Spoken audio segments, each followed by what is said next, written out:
Hello there boys and girls, welcome back to बर्पीडिया boys. तो आज की वीडियो का टॉपिक होने वाला है Ash's all Pokemons tier level. तो मैंने खुद के ही स्टैट्स बना दिए हैं इस वीडियो के लिए।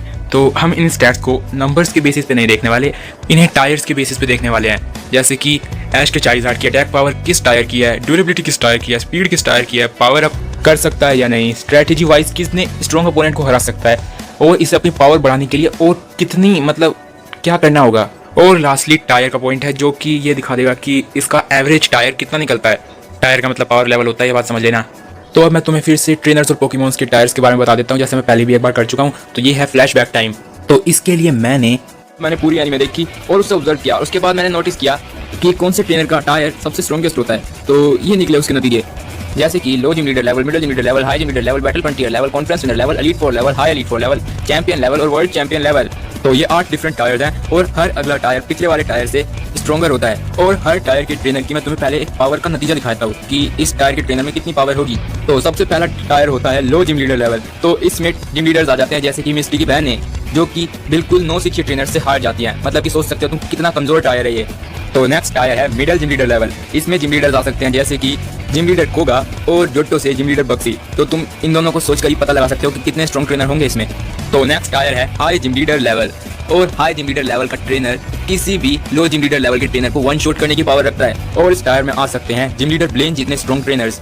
तो नेक्स्ट टायर है बैटल फ्रंटियर लेवल। तो इसमें ग्रेटा जितने स्ट्रॉन्ग ट्रेनर्स आते हैं। और इस टायर के ट्रेनर्स के पास तुम सोच सकते हो कि ऐश के स्नोरलैक्स जितने ताकतवर पोकेमॉन्स हो सकते हैं। और बैटल फ्रंटियर लेवल का कोई भी ट्रेनर किसी भी मिडिल जिम लीडर लेवल के ट्रेनर को वन शॉट कर सकता है। तो नेक्स्ट है कॉन्फ्रेंस विनर लेवल। तो इस टायर का ट्रेनर मैक्सिममली 2 से 3 पोकेमॉन के साथ अपने पीछे आए हुए सारे टायर्स के ट्रेनर्स के 6 के 6 पोकेमॉन्स को हराने के कैपेबल होता है। इसमें आ सकते हैं ट्रेनर जैसे कि नोलैंड अपने आर्टिकुनो के साथ या फिर टोबायस अपने डार्कराई के साथ। तो नेक्स्ट है एलीट 4 लेवल। तो एलीट 4 लेवल का ट्रेनर किसी भी हाई जिम लीडर लेवल के ट्रेनर को वन शॉट कर सकता है। और इसमें आ सकते हैं जैसे कि ट्रेनर्स बर्था, ब्रूनो, अगाथा, लोरेली और ड्रेक जैसे एलीट 4।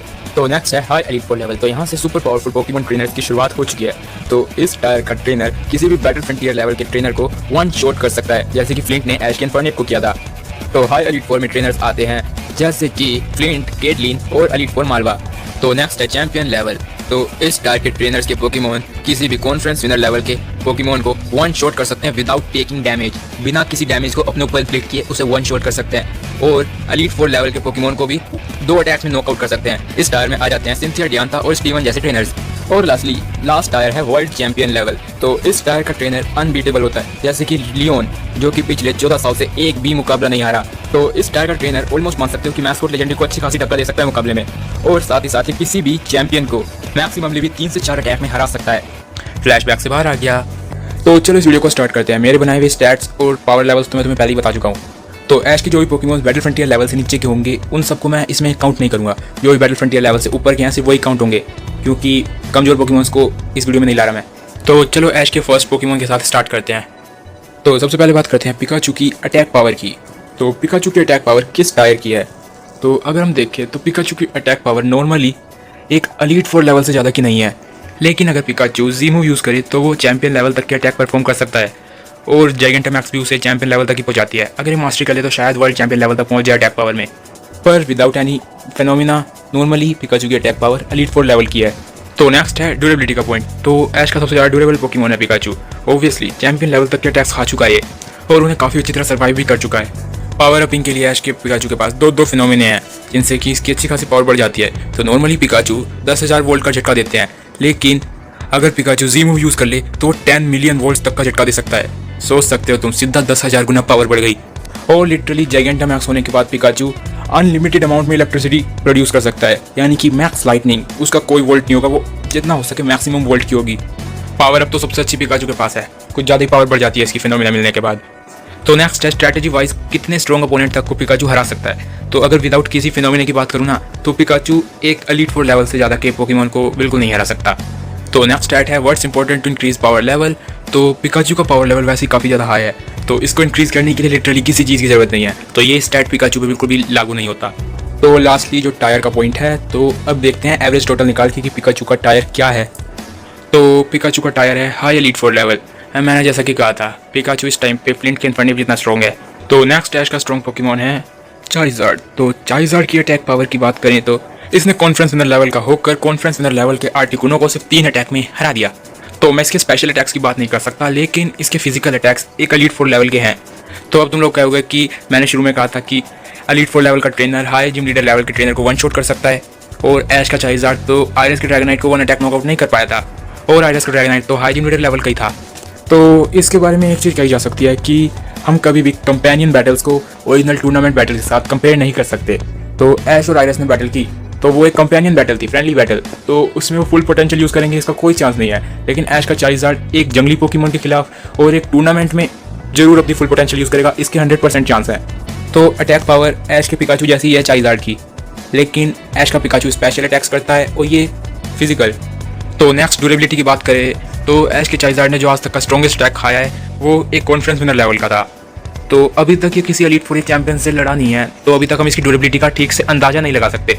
तो नेक्स्ट पॉइंट है पावर अप का, तो इसके पास कोई फिनोमिना नहीं है, पोकेमॉन कंपनी कर्स यू। तो नेक्स्ट है स्ट्रेटजी वाइज ये कितने स्ट्रॉन्ग अपोनेंट तक को हरा सकता है। तो ऐश एक चैंपियन लेवल का ट्रेनर तो बन चुका है, तो ऑब्वियसली उसकी स्ट्रेटजी भी चैंपियन लेवल की होगी, और ऐश के चाइज़ार्ड को अगर चैंपियन लेवल की स्ट्रेटजी मिलेगी तो ऑब्वियसली वो एक हाई एलीट 4 लेवल तक के पोकेमॉन को तो हरा ही देगा। तो नेक्स्ट है what's important to increase the power level. तो ऐश के चाइज़ार्ड को अपना पावर लेवल इंक्रीज करने के लिए कुछ एलीट 4 और चैंपियन से फाइट करनी पड़ेगी, कुछ 4 या 5 बैटल्स। तो मैंने ये नोटिस किया है कि पोकेमॉन जिस टायर के ट्रेनर के साथ बैटल करते हैं ना, वो जल्द से जल्द उस पोकेमॉन जितने स्ट्रॉन्ग बन जाते हैं। और लास्टली ऐश के चाइज़ार्ड का एवरेज टोटल टायर निकलता है एलीट 4 लेवल। तो नेक्स्ट है ऐश का स्नोरलैक्स। तो इसकी अटैक पावर की बात करें तो इसने स्ट्रॉन्गेस्ट अटैक जो किया है वो एक बैटल फ्रंटियर लेवल का ही था, तो अटैकिंग पावर में कह सकता हूँ स्नोरलैक्स उतना आगे नहीं है। तो नेक्स्ट है ड्यूरेबिलिटी का पॉइंट। तो ऐश के स्नोरलैक्स ने जो अब तक का सबसे स्ट्रॉन्ग अटैक खाया है फोकस पंच हरियामा का, वो भी बैटल फ्रंटियर लेवल का ही था। तो सेम स्नोरलैक्स के पास भी कोई पावर अप के लिए फिनोमिना नहीं है, तो ये पावर अप नहीं कर सकता। तो नेक्स्ट है स्ट्रेटजी वाइज कितने स्ट्रॉन्ग अपोनेंट तक को हराने का दम रखता है। तो अगर ऐश की चैंपियन लेवल की स्ट्रेटजी स्नोरलैक्स को मिलेगी तो obviously Snorlax conference winner level तक के डिफेंस को तो चीर ही देगा। तो स्नोरलैक्स अपने से एक टायर ऊपर तक के पोकेमॉन को तो हरा ही सकता है अगर ऐश का साथ मिले तो। बिना ऐश जैसे एक्सपीरियंस ट्रेनर के ऐश के बहुत सारे पोकेमॉन ऐसे हैं जो कि बिल्कुल लाचार हो जाते हैं, लेकिन ऐश का साथ कमजोर से कमजोर पोकेमॉन को स्ट्रॉन्ग बना सकता है। और इवन ऐश का कैच फ्रेज भी यही कहता है कि ऐश के पोकेमॉन जब ऐश के साथ होते हैं तो ज़्यादा स्ट्रॉन्ग होते हैं, ना कि जंगल में। तो ऐश के स्नोरलैक्स को क्या चाहिए अपना पावर लेवल बढ़ाने के लिए, तो इसे और ज़्यादा एक्सपीरियंस चाहिए। अगर सच बोलूँ तो ऐश का सबसे ज़्यादा लीस्ट एक्सपीरियंस पोकेमॉन में से एक है स्नोरलैक्स। तो स्नोरलैक्स को और स्ट्रॉन्ग ट्रेनर्स के पोकेमॉन से लड़ना पड़ेगा, तब जाके इसका टायर बढ़ेगा। और तो अब लास्ट पॉइंट है टायर का। तो देखते हैं इसका एवरेज टोटल कितना निकलता है बैटल फ्रंटियर लेवल। तो अगर ऐश का स्नोरलैक्स भी ऐश के एस पोकेमॉन में से एक होता तो ये जरूर आगे निकल पाता, लेकिन अभी तो ये बहुत पीछे छूट गया है। तो नेक्स्ट है ऐश का हेराक्रोस। तो ऐश के हेराक्रोस का सिर्फ और सिर्फ attack power battle frontier level का है, और उसके अलावा कुछ भी बैटल फ्रंटियर लेवल तक नहीं पहुंचा है, इसीलिए इसको मैं इस वीडियो से हटा रहा हूँ। तो नेक्स्ट है सेप्टाइल। तो सेप्टाइल की अगर मैं अटैक पावर की बात करूँ तो टोबायस का डाकरा एक कॉन्फ्रेंस विनर लेवल का पोकेमॉन था, और ऐश के सेप्टाइल ने उसे 2 अटैक में नॉकआउट किया। तो स्पीड अटैक की पावर को इंक्रीज करती है, तो सेप्टाइल ने लिटरली फुल स्पीड में मारा था डाकराई के 2 लीफ ब्लेड, इसी वजह से वो फेंट हो गया। तो बहुत से लोग कहने वाले हैं कि हेराक्रोस का मेगा हॉर्न और गीबल का रॉक स्मैश भी लगा था डाकराई को। तो 2 अटैक डाकराई ने खाए, उसके बाद 2 बार ड्रीम ईटर भी तो किया, और ड्रीम ईटर जैसा अटैक पोकेमॉन की हेल्थ को रीगेन करता है। तो जैसे ही मेगा हॉर्न खाया उसके बाद हेराक्रोस के ऊपर ड्रीम ईटर अटैक किया डाकराई ने, और हेराक्रोस फेंट हो गया, और उसी के साथ डाकराई की पूरी एचपी वापस आ गई। उसके बाद गीबल ने रॉक स्मैश मारा, और उसके बाद सेप्टाइल की आधी एचपी डाकराई ने खा ली ड्रीम ईटर से। तो 2 लीफ ब्लेड में फेंट होने से पहले डाकराई अपनी फुल एचपी में था। तो सेप्टाइल ने भी कॉन्फ्रेंस विनर लेवल का होकर एक कॉन्फ्रेंस विनर लेवल के पोकेमॉन को 2 अटैक में हरा दिया, जबकि ऐश के चाइज़ार्ड को भी 3 अटैक लग गए थे आर्टिगोनो को हराने में।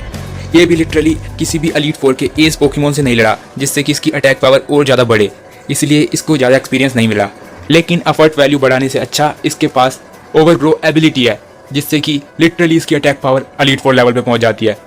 तो नेक्स्ट है सेप्टाइल की ड्यूरेबिलिटी। तो इसने जो स्ट्रॉन्गेस्ट अटैक खाया अब तक का वो भी एक कॉन्फ्रेंस विनर लेवल का ही था। तो कॉन्फ्रेंस विनर लेवल से ज़्यादा क्या अटैक सह सकता है या नहीं, ये है एक मिस्ट्री।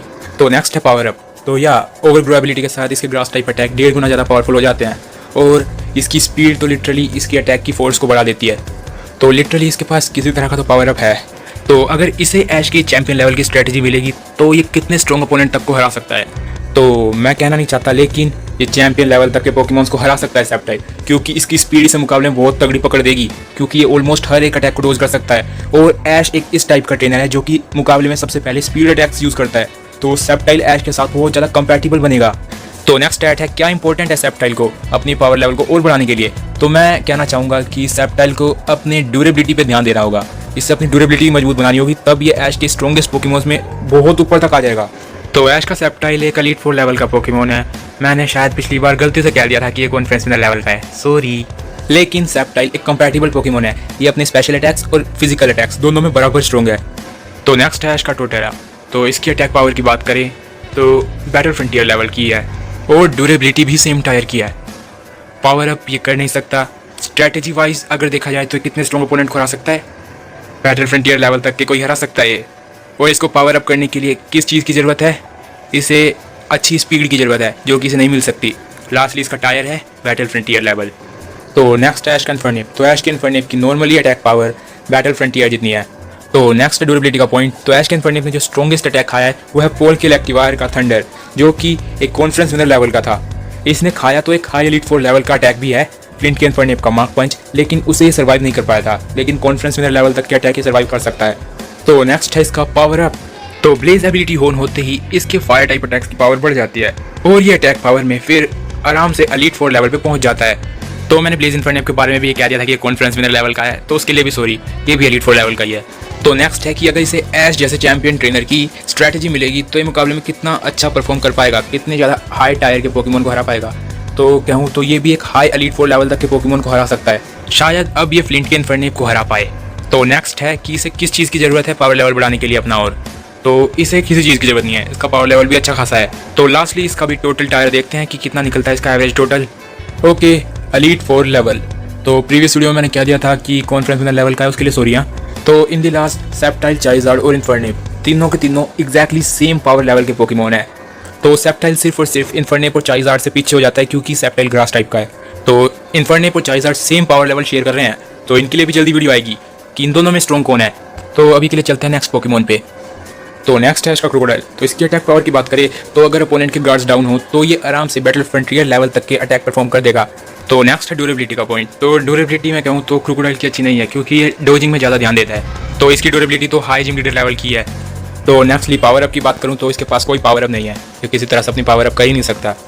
और नेक्स्ट है स्ट्रैटेजी वाइज, अगर ये ऐश के साथ लड़े चैंपियन लेवल की स्ट्रैटेजी लेकर तो ये कितने स्ट्रॉन्ग अपोनेंट को हरा देगा। तो सच बोलूँ तो मुझे इस पर शक है कि बैटल फ्रंटियर लेवल से ऊपर के अपोनेंट को हरा सकता है या नहीं। तो नेक्स्ट पॉइंट है इसे किस चीज़ की जरूरत है अपना पावर लेवल बढ़ाने के लिए। तो इसे एलीट 4 और चैंपियंस और बल्कि कॉन्फ्रेंस विनर लेवल के पोकेमोन से भी लड़ने की जरूरत है। तो लास्टली अगर इसका एवरेज टोटल टायर निकालूँ तो वो बैटल फ्रंटियर लेवल ही है। तो नेक्स्ट है ऐश के हाउलूचा और टर्नफ्लेम। तो ये दोनों अटैक पावर तो रख लेते हैं बैटल फ्रंटियर लेवल की, लेकिन ड्यूरेबिलिटी, पावर अप, इन सब में बहुत अच्छा खासा डैमेज खा जाते हैं। तो ये लोग भी बैटल फ्रंटियर लेवल से ऊपर नहीं जा सकते। तो नेक्स्ट है ऐश का गूड्रा, जो कि अटैक पावर में तो हाई जिम लीडर लेवल तक भी नहीं पहुंच पाया, लेकिन ड्यूरेबिलिटी में ये बैटल फ्रंटियर लेवल का है। इसने क्लेमोन के लक्सरे के अच्छे खासे अटैक खाए थे और क्लेमोन का लक्सरे इसी लेवल के आसपास है। तो नेक्स्ट है ग्रेनिंजा नॉर्मल फॉर्म। तो ग्रेनिंजा की नॉर्मल फॉर्म में अटैक पावर की बात करें तो इसने एक सीजोर को जस्ट एक ही रिलीज में नॉकआउट किया था और एक मेगा सेलेमेंस को M19 में झूमता हुआ छोड़ दिया एक कट अटैक में। तो ग्रेनिंजा की attack power conference winner level की है नॉर्मल फॉर्म में। तो नेक्स्ट पॉइंट है ड्यूरेबिलिटी का। तो नॉर्मल ग्रेनिंजा ने जो सबसे पावरफुल अटैक खाया है वो था एलान के चाइज़ार्ड का थंडर पंच, और एलान का चाइज़ार्ड का सिर्फ और सिर्फ ब्लास्ट बर्न अटैक ही चैंपियन लेवल का है, बाकी सारे अटैक सिर्फ हाई एलीट 4 लेवल के हैं। तो ड्यूरेबिलिटी में high elite 4 level normal Greninja का। तो नेक्स्ट है पावर अप। तो ऐश के ग्रेनिंजा के पास सिंक्रो एवोल्यूशन है, जिससे कि ये ऑलमोस्ट मेगा इवॉल्व हो जाता है, यही मान सकते हो। तो इससे ग्रेनिंजा की अटैक पावर ऑलमोस्ट 5 गुना बढ़ जाती है और ये चैंपियन लेवल के अटैक परफॉर्म कर पाता है। तो ऐश ग्रेनिंजा बनने के बाद ग्रेनिंजा की ड्यूरेबिलिटी हो जाती है 0 और इसका अपनी ड्यूरेबिलिटी पे कोई हक नहीं रहता। ये उतनी ही अटैक खा सकता है जितना इसका ट्रेनर खा सकता है।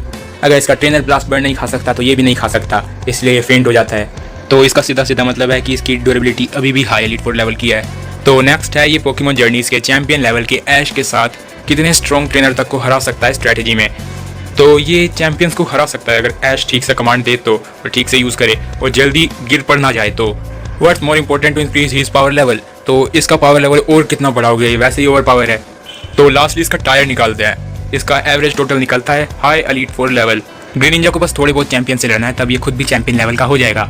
आए तो ना, जल्दी आ भाई ग्रेनिंजा। तो नेक्स्ट है मेलमेटल और नगेनेटल। तो ये दोनों ही कॉन्फ्रेंस विनर लेवल के पोकेमोन हैं और कॉन्फ्रेंस विनर लेवल के अटैक पावर और ड्यूरेबिलिटी रखते हैं। तो ये अगर स्ट्रैटेजी वाइज ऐश के साथ कूदे मुकाबले में तो ये आराम से हाई एलीट 4 लेवल तक के पोकेमॉन्स को हरा सकते हैं। बहुत ज़्यादा कैपेबल पोकेमॉन्स हैं दोनों। और अगर हम जी मूव के साथ काउंट करें नगनेडेल को तो ये आराम से एलीट 4 लेवल में आ सकता है। तो चलते हैं अब नेक्स्ट पोकेमॉन्स पे। तो अलोला टीम की जो खासियत थी वो थी कि राउलेट के अलावा सारे पोकेमॉन बराबर के थे बिल्कुल। तो इंसिनेरोर और लाइकनरोक भी बिल्कुल कॉन्फिडेंस विनर लेवल की अटैक पावर रखते हैं, लेकिन ये मेलमेटल और नगनेडेल से ऊपर इसलिए आ जाते हैं क्योंकि इनके सिर्फ और सिर्फ ड्यूरेबिलिटी उनसे ज़्यादा है, क्योंकि ये हाई एलीट 4 लेवल तक के अटैक सह चुके हैं। तो नेक्स्ट पॉइंट है पावर अप का। तो इनके पास जी मूव है जिसके साथ ये आराम से एलीट 4 लेवल पे पहुंच सकते हैं। तो ऐश की चैंपियन लेवल की स्ट्रैटेजी के साथ ये किस लेवल तक पहुंच सकते हैं, कितने स्ट्रॉन्ग ओपोनेंट तक को हरा सकते हैं। तो ये हाई एलीट 4 लेवल तक के ओपोनेंट को आराम से हरा सकते हैं अगर ऐश इन्हें ढंग से कमांड दे। तो पहले ऐसा होता था कि एक टीम में एक स्ट्रॉन्ग पोकेमॉन रहता है, लेकिन अब तो एक टीम में कई सारे स्ट्रॉन्ग पोकेमॉन रहते हैं। तो इन दोनों को किस चीज़ की जरूरत है अपने पावर लेवल बढ़ाने के लिए, तो इन्हें भी किसी चीज़ की जरूरत नहीं है, ये पहले से काफ़ी ज़्यादा स्ट्रॉन्ग है। तो इन लोगों का एवरेज टोटल निकलता है एलीट 4 लेवल, तो ये लोग भी काफ़ी ज़्यादा स्ट्रॉन्ग हो रहे हैं। तो नेक्स्ट है गेंगार, जो कि अटैक पावर रखता है, कॉन्फिडेंस विनर लेवल की, ड्यूरेबिलिटी रखता है एलीट 4 लेवल की, और साथ ही साथ पावर अप के लिए इसके पास अभी तक कुछ है नहीं, शायद आगे जाके जाएगा इंटरमैक्स होगा।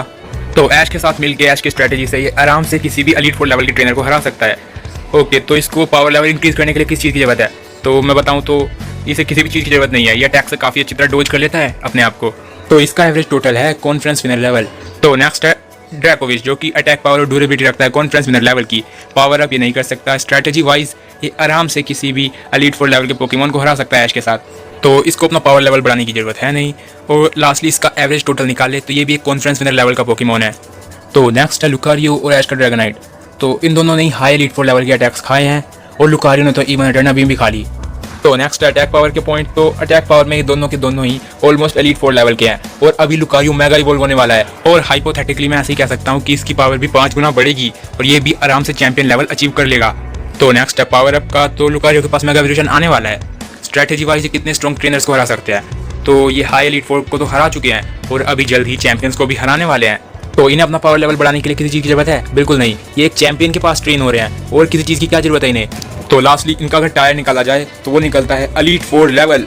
तो ऐश के सारे स्ट्रॉन्ग पोकेमॉन्स हो चुके हैं कवर, तो लगता नहीं अब कोई बचा है। तो ये सब पोकेमॉन है ऐश के जो कि एलीट 4 लेवल अचीव कर चुके हैं। बिना फिनोमिने के पिकाचू भी एलीट 4 लेवल का है। तो इन सब पोकेमॉन्स में सिर्फ और सिर्फ ड्रैगनाइट एक ऐसा पोकेमॉन है जिसे किसी भी चीज़ की इंपॉर्टेंस नहीं पड़ी इतना स्ट्रॉन्ग बनने के लिए। ऐश के चाइज़ार्ड तक को ट्रेनिंग लगी काफ़ी ज़्यादा।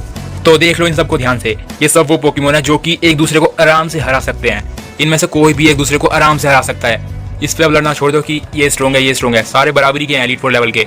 बस ऐश ग्रेंजर यहाँ पे हाई एलीट 4 लेवल का बैठा है। ऐश को अपने पुराने पोकेमॉन्स को लाना होगा, उन्हें ट्रेन करना होगा, क्योंकि अब ऐश एक चैंपियन लेवल का ट्रेनर है तो उसके पोकेमॉन्स भी जल्दी जल्दी स्ट्रॉन्ग बनेंगे, जल्दी जल्दी एक्सपीरियंस गेन करेंगे।